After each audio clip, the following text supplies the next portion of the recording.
கிறிஸ்துவுக்குள் பிரியமானவர்களே, இந்த நாளுக்கான தினசரி தியான வசனம் மத்தேயு எழுதின சுவிசேஷம் 12வது அதிகாரம் 7வது வசனம். மத்தேயு 12:7, மேத்யூ 12:7.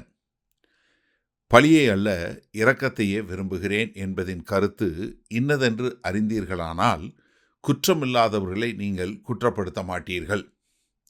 இப்போ கர்த்தராகிய இயேசு கிறிஸ்து என்ன சொல்றாரு? மறுபடியும் 3வது காரியத்தை சொல்றாரு. முதல்ல தங்களுடைய அன்றாட தேவைகளை ஒரு நாளும் ஓய்வு நாள் தடுக்கவில்லை. அது 3வது 4வது வசனம். அடுத்த 5வது வசனத்தில் சொல்லும்போது என்ன சொன்னார்? கர்த்தருக்கென்று பணி செய்வதில் ஓய்வு நாள் ஒரு தடை இல்லை என்பதை சொல்லிட்டு, இப்போ அடுத்து வேத வசனத்தின் அடிப்படையில் ஒரு இரக்கம் காட்டுவதற்கு ஒரு தடையே கிடையாது. ஓய்வு நாளில் ஒரு மற்றவர்களுக்கு இரக்கம் காட்டுவதற்கு ஒரு தடையே கிடையாது என்பதை சொல்கிறாரு. பின்னாடி இதை உங்களுக்கு 11வது 12வது வசனத்தில் அதை குறித்து சொல்லக்கூடிய ஒரு காரியம் சொல்வார். அதாவது ஒரு இரக்கத்தை காட்டுவதற்கு. இது எங்கே இருந்து எடுத்து சொல்கிறாருன்னா, மீகா தீர்க்கதரிசியினுடைய புஸ்தகம் 6வது அதிகாரம் 6வது வசனத்திலிருந்து. நீ எண்ணத்தை கொண்டு நான் கர்த்தருடைய சந்நிதியில் உன்னதமான தேவனுக்கு முன்பாக பணிந்து கொள்ளுவேன். தகனபடிகளை கொண்டும் 1 வயது கன்றுக்குட்டிகளை கொண்டும் அவர் சந்நிதியில் வர வேண்டுமோ? 1000 ஆட்டுக்கடாக்களின் பேரும் எண்ணெயாய் ஓடுகிற 16 ஆறுகளின் பேரிலும் கர்த்தர் பிரியமாயிருப்பாரோ? என் அக்கிரமத்தை போக்க என் முதற் பேரானவனையும் என் ஆத்மாவின் பாவத்தை போக்க என் கற்பக்கனியும் கொடுக்க வேண்டுமோ? மனுஷனே, நன்மை இன்னதென்று அவர் உனக்கு அறிவித்திருக்கிறார். நியாயம் செய்து இரக்கத்தை சிநேகித்து உன் தேவனுக்கு முன்பாக மனத்தாழ்மையாய் நடப்பதை அல்லாமல் வேற எண்ணத்தை கர்த்தர் உன்னிடத்தில் கேட்கிறார். என்ன, நீ இரக்கம் காட்டுகிறவனாய் இரக்கம் கொடுத்து மற்றவர்களை சிநேகித்து செய்யக்கூடிய ஒரு காரியம். ஏன்னா கர்த்தரை பிரியப்படுத்துறது பலியினால் இல்லை, காணிக்கையினால் இல்லை, நீங்கள் மற்றவர்களுக்கு தேவனுடைய அன்பையும் இரக்கத்தையும் காட்டுவதனால் என்பதை மிக தெளிவாக இங்கே மீகா தீர்க்கதரிசியினுடைய புஸ்தகத்திலிருந்து இதை நம்ம ஓசியா 6வது அதிகாரம் 6வது வசனத்தில் பார்க்கிறோம். பலியை அல்ல இரக்கத்தையும் தகன பலிகளை பார்க்கிலும் தேவனை அறிகிற அறிவையும் விரும்புகிறேன். இது எங்கேருந்து எடுத்து சொல்கிறாருன்னா, நீங்கள் 1 சாமுவேல் புஸ்தகம் 15வது அதிகாரத்தில் சவுல் ராஜா ஒரு பெரிய வெற்றி அடைந்த பின்பு, ஆனால் அவர் என்ன பண்ணலை?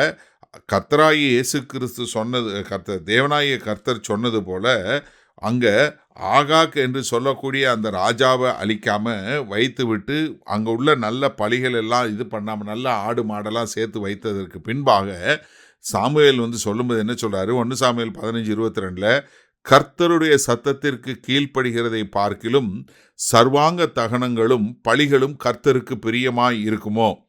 பலியை பார்க்கிலும் கீழ்ப்படிதலும் ஆட்டுக்கடாவின் இனத்தை பார்க்கிலும் செவி கொடுத்தலும் உத்தமம். என்ன, கர்த்தருடைய வார்த்தைக்கு கீழ்ப்படியணும். கர்த்தருடைய வார்த்தை என்ன?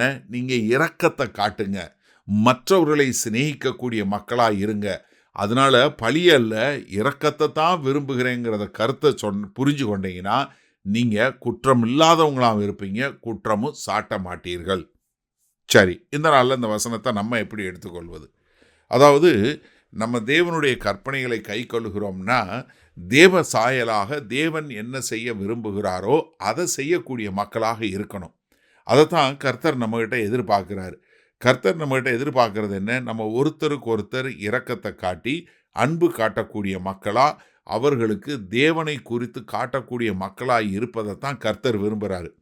எனக்கு அருமையான சகோதரனே சகோதரியே, நீங்கள் எத்தனை முறை சர்ச்சுக்கு போனீங்க? எவ்வளவு காணிக்க போட்டீங்க? எத்தனை முறை பைபிள் வாசிச்சிங்க? எவ்வளோ நேரம் ஜெபம் பண்ணீங்க?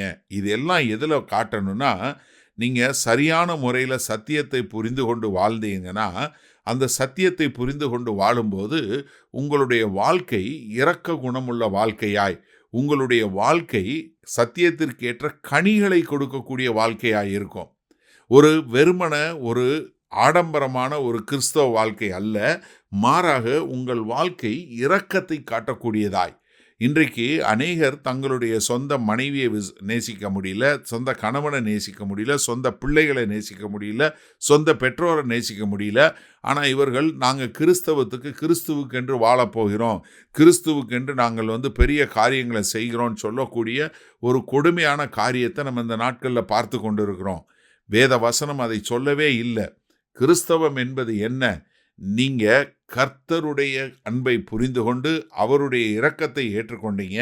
அதே இரக்கத்தையும் அதே அன்பையும் மற்றவர்களுக்கு காட்டுகிறவர்களாய் வாழும்போது தான் அது உண்மையான கிறிஸ்தவமே ஒழிய, கிறிஸ்தவம் என்பது ஒரு சம்பிரதாயமோ சடங்காச்சாரமோ அல்ல.